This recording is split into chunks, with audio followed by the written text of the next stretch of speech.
Okay, it's already recording. Okay, hello, my name is Ashely Cortez. I'm the administrator, and today we'll be talking about the IEP and Eduardo's present level of performance, his goals and objectives for the school year. Today we have our special education teacher, our general education teacher, and our service related service provider. I am Ms. Gill, and I will be the special ed teacher for Eduardo.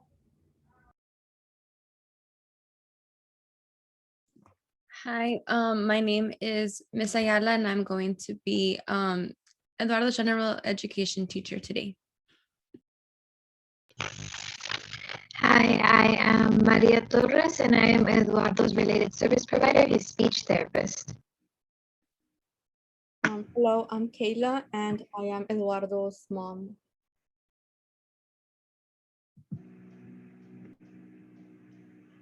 Okay, so now I would like to discuss the parents' right. And I'm going to start by going over the legal right. So you are able to participate in any meeting of your child, and you can also request an IEP meeting anytime. You have access to educational records, and also the school must provide protect for your child's confidentiality, such as name, social security number, address. You can give permission in writing or other informed consent so we can move forward. And also it needs to be an understandable language. At any time, if you disagree with the school's evaluation results, you totally have the right to an IEE. It means that evaluation of your child's skills has to be done by someone else who's not an employee. Okay. So now we're just gonna discuss Eduardo with you. I don't know if you have any questions about your rights, Miss Kayla. No, I do not. I just wanted to discuss about him, about how he's at home. So is there anything that you see at home that you want to let us know that maybe we'll discuss his behavior in class, in the general classroom, and I'll also describe him in my classroom, in the special education classroom where I keep him for 2 hours a day. But is there anything that you want to let us know, or any concerns beforehand before we get into his behavior discussion? I just want to start off by saying that Eduardo is such an amazing son and gets along with his baby sister. He loves spending time in the playground, and he loves watching the movie Nemo. He's usually very calm most of the time, but there's certain times where he will get sudden meltdowns. Yeah, which is completely normal for. Yes. He also has social anxiety and has difficulty with social interactions. He was recently diagnosed with autism, and it all makes it, relate It to. makes sense why he struggles with school now, or why he was struggling. Yeah, because before I would say that he would have constant repetitive body movements, and his usual routine changed, so he would get upset. Um, and then when he would get sudden meltdowns, I understand that that's what his body needs to relieve that tension and emotion from feeling overwhelmed. I have taught him some coping strategies, um, and once he's calm, we go for a little walk, or we practice deep breathing, and that seems to be effective. But my concern is that he struggles with his homework and tends to get frustrated. I also try to encourage him to read, and I read to him, but I've noticed that he tends to repeat words. And I'm aware that he has speech impairment, So that may be a reason why he does that. So I Yeah. just like I just wanted to ask that if you guys had any suggestions that I should do at home to help him improve in those areas. So as we discuss his behavior, we'll get to that uh, part of that section, like towards like reading and like maybe math towards those subjects. And once we hit those areas, we'll go ahead and answer like that question more thoroughly once we hit that subject, just because we do have goals that do go along with your concerns and that will help them throughout the year, and will help and will improve his ability at home just as well as at school. He's a really smart kid. um I do see what you mean when he gets frustrated. I do see that. I focus with him mostly in math, but I do help him with reading as well. um and I do see that he does struggle and he does get frustrated more than a usual kid if he doesn't know how to solve a problem. If he does know how, it's really easy, it's really like it's a good flow. But I do know, like, when he gets stuck with a problem, he gets frustrated instead of, and uses that frustration to stop working on the problem, and he doesn't use it in a way like to help him find a solution, even though it might not be the correct solution. But he does kind of like block himself from working on the problem or finding a solution towards whatever we're working in, whether it's math or reading or any other subject. Um, but yeah, those are something that I do see towards the math subject. I don't know if Miss Ayala has any other concerns or any something that she has seen with Eduardo towards reading. Eduardo has shown to have a lot of strength in reading in the classroom, despite having his own set of difficulties and showing the behaviors that Ms. Gill mentioned. But he is a very bright student and he tries to get involved with his peers. But I feel like at the same time, he tends to push back from actually building those relationships with them. But regardless, he has shown excellent potential. And I feel like recently I have seen things that concern me with the way that he is comprehending reading. But regardless, and I'm sure that my colleagues can also agree with me, is that we don't want for anything to get in the way of actually helping him improve. And he has shown to have potential in the way that he performs in the classroom. And I think that after this meeting, we can start successfully moving forward and helping him build that knowledge and skills. Yeah, yeah, like she said, he has a potential. He just doesn't know how to use it or how to get around a problem that he doesn't understand. And that's the whole point of this whole discussion and this meeting, is setting goals and objectives in place for him to reach his annual goals. And I would personally start with the skill area math, and any questions or concerns throughout the whole discussion, you can go ahead and see it right here on right next on the screen. You could go ahead and go along reading with me. I'll go ahead and read it and sort of explain. And if you don't understand my explanation for any reason, you can go ahead and ask me anything, any concerns, anything that you have in mind that you want to say towards any of the goals, or um, anything about Eduardo. You can go ahead and let us know. That's what we're here for. So for his math, his present level of education performance, he works very well with shapes and their attributes, and can perform 1 to 2 digit addition and subtraction problems, which is awesome as an autism kid, that he could comprehend those type of problems and that he is really good with addition and subtraction. Um, but he does struggle with understanding multi-step word problems that involve adding and subtracting to find the total and counting coins.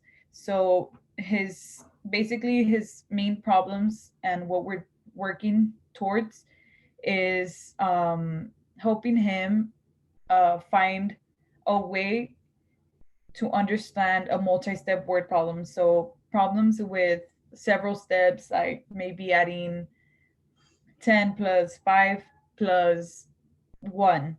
So he struggles with that because he sees it as a long problem and doesn't know how to work around it, or how that it's just the same thing as adding 1 plus 1 or 1 plus 10, but he sees it very long. So that's what we're trying to help him with. Help him understand that he has the ability to improve and solve that multi-step word problem, especially because they're words and he sees a lot of that. So that's what we're going to help him with. So, and we are also going to help him with coins, with currency and their value and what each coin is and their name.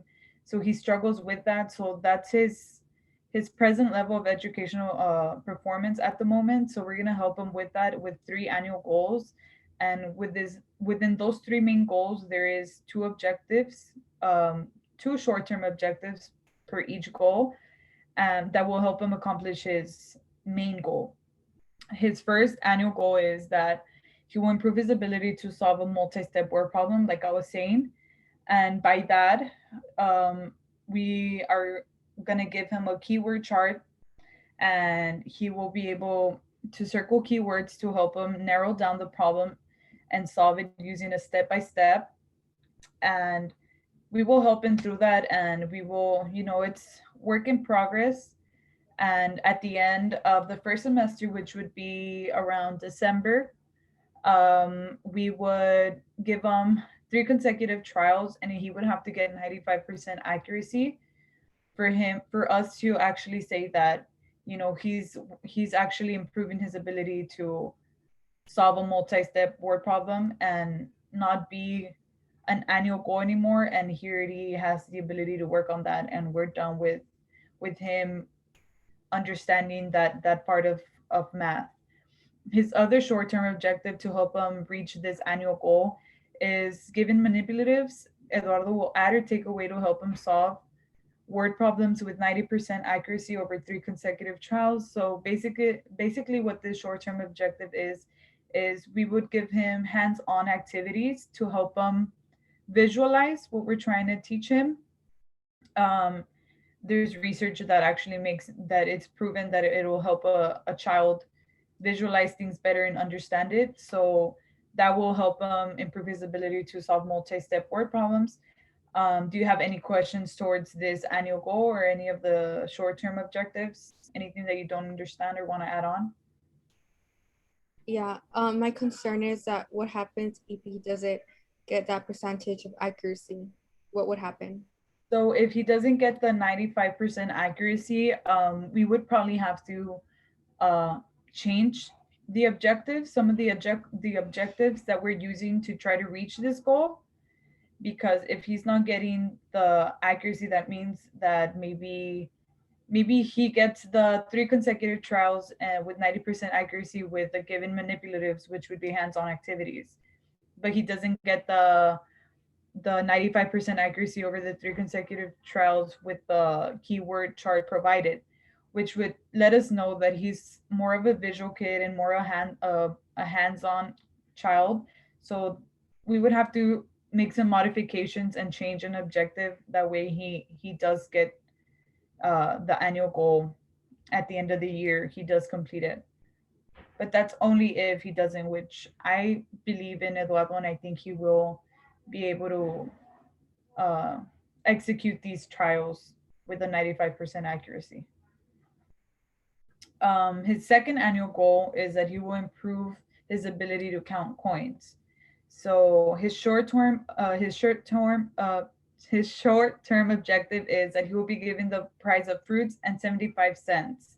And he will identify the fruit if he is able to purchase with 100% accuracy 3 out of 5 trials. So basically, this is just an example we gave with the fruits and the 75 cents, but it's just so he could become familiar with money, with currency, and basically it's adding and subtracting. I mean, we would give him the price of an item and he has certain amount to buy X amount of items. Like, what does he afford? So we would give him 5 trials and he would have to get 3 out of 5 correct with 100% accuracy. His second short-term objective would be given a coin chart, which would be the first part to complete this annual goal. It would have the name of the coins and what their value is. And once we give him that, he would go over that. We would go over with him during school, or even like to take home through homeworks. That way, this is like I say it's the first part, because without him knowing the value of a coin, then he would be able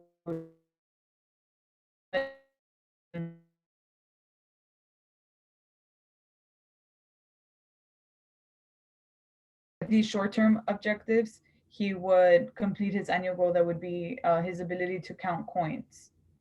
Any questions on this annual goal, or anything that you want to add or concerns? No, I just really like the idea of the fruit, because I know I could implement that at home. And I, Yeah, for example, ask him like how you said, give him a fruit and, give him some coins, and then I would, do that at home to yeah, see. like implement it into a real life situation so he understands it a little bit better. Yes. So I really like this idea of objective, sorry. Okay, so the third annual goal would be that he will improve his ability to solve word problems and involving coins. So this would be adding the first goal and the second goal together, and help him improve his ability to solve word problems and involving coins and all of that, but mixed together. So I believe that if he executes the first two annual goals that we have for him, he will more than likely execute this third one. um and like I said, if he's struggling like with the accuracy of the 3 to 5 trials, that second half, like of this, after the first semester is done and those trials are not being said, we will make some modifications. That way by the end of the year, come May, he does hit the annual goals for all three of them. But for the third one, it would be one of the short-term objectives would be given a table and word problem. Eduardo will input the quantity and value of each coin and add the total with 85% accuracy, 3 out of 5 trials. So he would be giving, like I said, a word problem, and it would be multi-step. But if he executed the first annual goal, then and he's working on it and there's progress, the progress is going well, then he will probably, more than likely, he will he will get this correct and he will execute the trials for this one. Because he's good at adding and subtracting. So I think it's just him taking it step by step with a multi-step word problems. His second short-term objective is, given the price of a pencil and 15 coins, Eduardo will show how many different ways he can pay with coins with 90% accuracy, 3 out of 5 trials. So basically, this is just another example. Like the first one, it involves multi-step and the coins and the currency. So um, we're gonna really try to execute the first two goals to get the third annual goal really like in check, and he actually executes them perfectly and succeeds through all of these. Any questions on the third one, or anything that you want to add that you might think that he's struggling in math that you've noticed? Um, no, that was all, but everything sounds good. I just wanted to ask, like, what can I do at home to help him with his struggles? So we'll probably give you weekly progress reports on how he's doing towards these annual goals and what we're working on each week, and even like by day. So if we see that he's struggling with him remembering the coins and the currency and the names, we'll probably leave a note what he's struggling with and his progression, if he's doing well, or we see that he's doing well but he needs just that little extra help or the little extra worksheets. We'll go ahead and send you worksheets that you could work on like at home with him. And yeah, unless you want to suggest anything else, or anything else that you could suggest that we might add. No, that sounds good. Yeah. Okay, so Mrs. Ayala will go ahead and read the IEP for the reading part. So I just wanted to mention that personally, I can see his growth potential when it comes to reading because he does very well in keeping up when we are reading as a class. And he himself can read many words. He can read 40 to 50 words. That's amazing. That's a very large list of words for a child who has autism. But at the same time, like math, I have concerns with the struggle to comprehend what he is reading. When we are reading in the classroom, I tend to ask questions to make sure that the students are understanding. And Eduardo tends to really shy away from answering those questions. And if he, by any chance, does answer them and he gets it wrong, he feels the need that he doesn't have to pay attention anymore. And I understand his feelings, but I would really like to work on helping him not only read the words, but I want to help him understand what he is reading so that he can actually learn and benefit from the content. And that is where the IEP goals come in. So for his first annual goal that we have set for him is that he will improve his reading comprehension skills. And in order for him to do that, we have set 2 short-term objectives. The first one is that after reading a short passage, Eduardo is going to identify the author's purpose with what he read with 90% accuracy in 4 out of 5 trials. And the second short-term objective is that we are going to give him a Venn diagram. Venn diagrams are a great way for students to learn how to comprehend what they're reading. So we're going to give him 2 stories and he is going to compare and contrast both stories with 90% accuracy and 3 out of 5 trials. Do you have any questions, Ms. Kayla, on this first goal? No, ma'am. Okay. So for our second annual goal, Eduardo will improve his reading speed and he is going to read at least 60 to 70 words per minute. So that's a higher set of word goals from what he is reading right now. And in order for him to be able to achieve that, we have set 2 short-term objectives. The first one is that during the independent reading time that is going to be given, Eduardo will read for 20 minutes daily and he is going to give a 2 to 3 sentence summary with 90% accuracy over 2 attempts. And the other short-term objective is that he is going to be given a short paragraph and using his first attempt, Eduardo will beat that reading time through repeated readings on the same paragraph with 90% accuracy over 4 attempts. Do you have a question on this one? Yes. So to improve his reading speed, what would you consider that I do at home to help him with that? I believe that at home, like any child, Eduardo will like the idea of winning. So you can kind of try to make it into a game so that he can feel like he is winning something. And you can probably maybe give him a reward for helping him read, maybe using flashcards or using a book that you have at home. And you can play with him on reading faster. And that is going to improve his reading speed at home.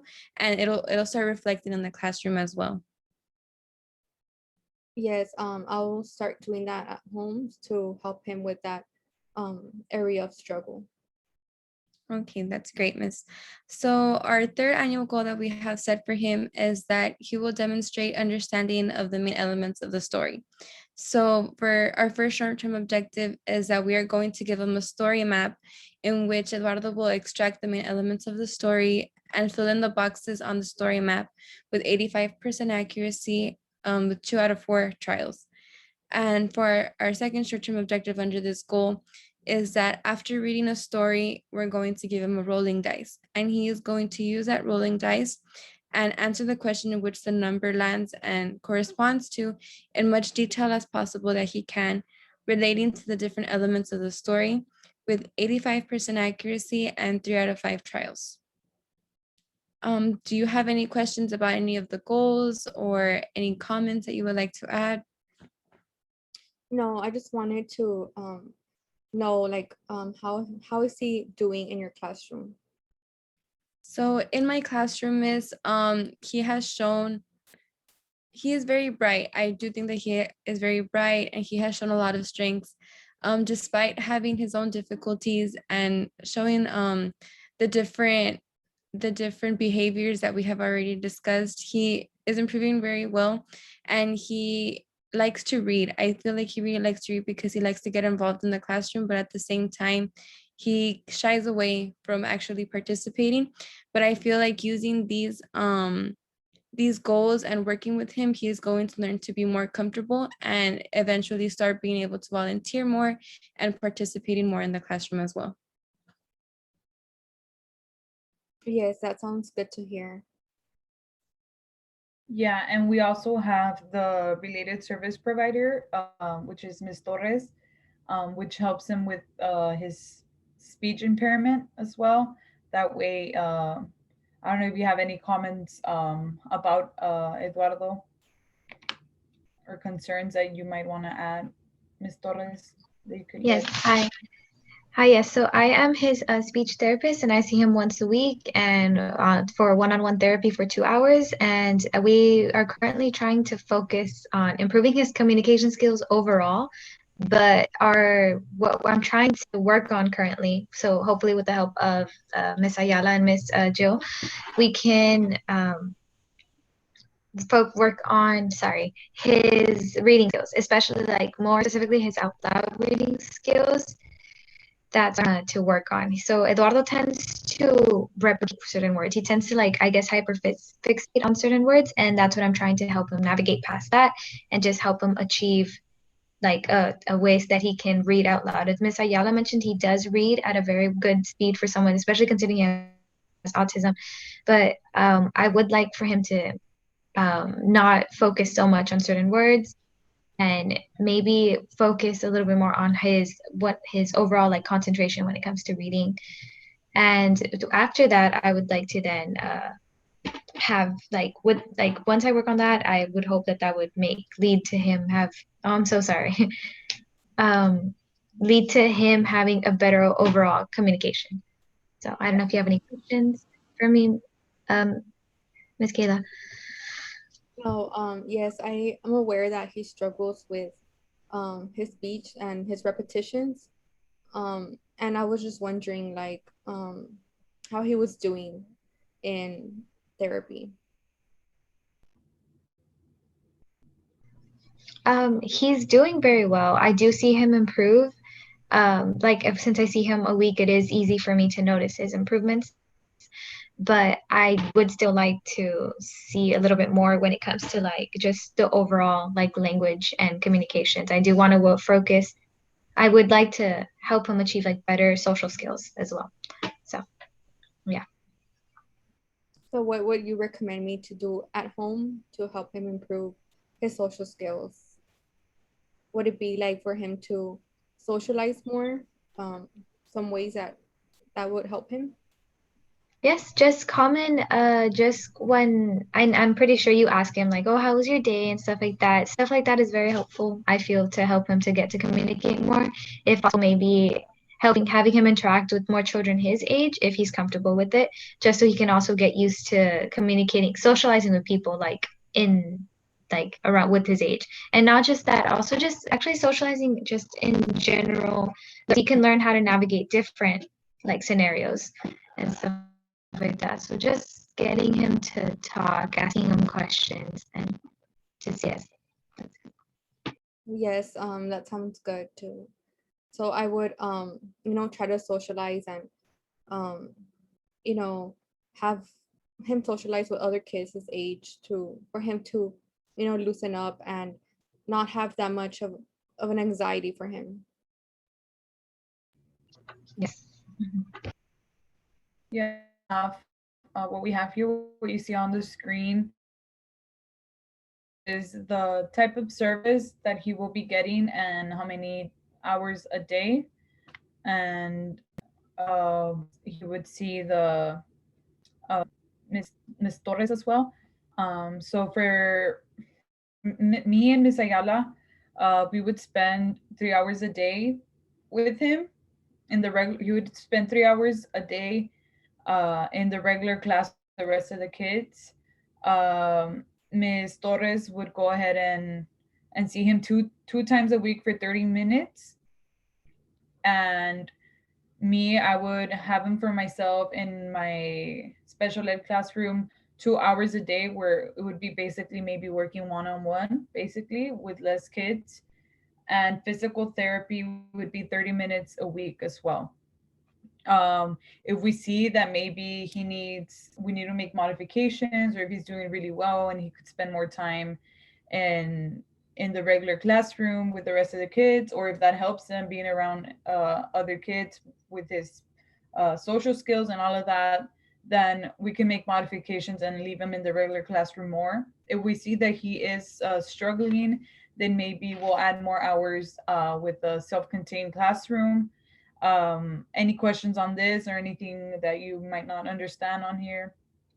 No, I'm okay with that. You know, if he needs it and it's what's best for him, Yeah. I understand. So like I said, all of this is like something that we have like as like that we set up that we think might work. If it great, if it doesn't, then we make modifications to help him progress. So he would be spending 50% of his time not participating in a general ed classroom. So he would be 50 and 50. And for extracurricular non-academic, Eduardo will be going to speech and physical therapy for 90 minutes per week.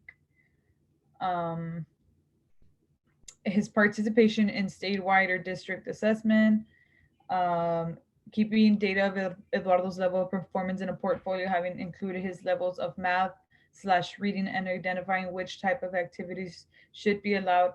Eduardo is able to participate in the statewide assessment. The teacher will continue observations of his process and will keep parents informed and updated about any future change throughout the year. So, like I said, we will be observing him, and if we do need to make modifications, we will. If we need to change the IEP to help his learning progression, then we more than likely will.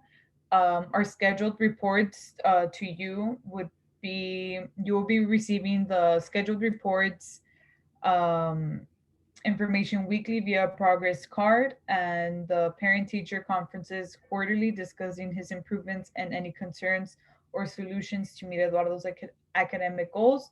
And like I said, this is just something that we set in place. If you feel like you need to set up a conference before the quarterly time comes up, then you can go ahead and let us know. You could let me or Miss Ayala know. You could also speak to an administrator, which would be Miss Cortez. You could speak to her if you want, if something concerns you and you feel like you need to have a conference with us, or you could just wait for that quarterly conference that we would have come up, and then we would have a discussion there. But you will be getting progress information weekly and even daily, with homeworks and stuff like that in his progression. Um, Anything else that you might want to add, or something that concerns you, or something that you want to specify for us to do? Um, no, everything, looks good, and I just want him to, improve in those areas. And if I Yeah, do have any concerns, then I will be, more than happy to contact you, and so we can discuss, these concerns. yeah, yeah. So any solutions as well, or something notice that you do at home that help him, you can go ahead and let us know. You could send an email, or if you want a conference, or anything that you might add. We just want to make you and Eduardo comfortable to this IEP that we're putting in place for him. So if anybody else has no more comments or questions or concerns, we can go ahead and get started with the signatures. No, I don't have any concerns or questions. Okay, so yeah, so just the signatures is all we need, and then I think we could wrap it up. I just wanted to say, Ms. Kayla, if you have any concerns or emergencies, don't wait, and you can call in at any time if you want. You can call me, or you can call any of the team members. Yes, thank you. It feels good to, have that support from you guys, to contact you if any issue arises towards Eduardo's um, education. Yes. Thank you.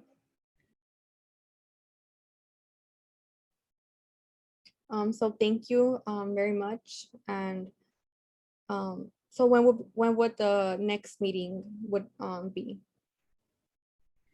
So it would be the next conference would be with us, would be in about 2 to 3 months, unless otherwise, if we need to make it sooner. But for the IEP, we do notice that we need to modify and it's not working for Eduardo like we thought it would, then that would probably take place in December when we do the trials on him. So Okay. Yeah, so that sounds good. mhm.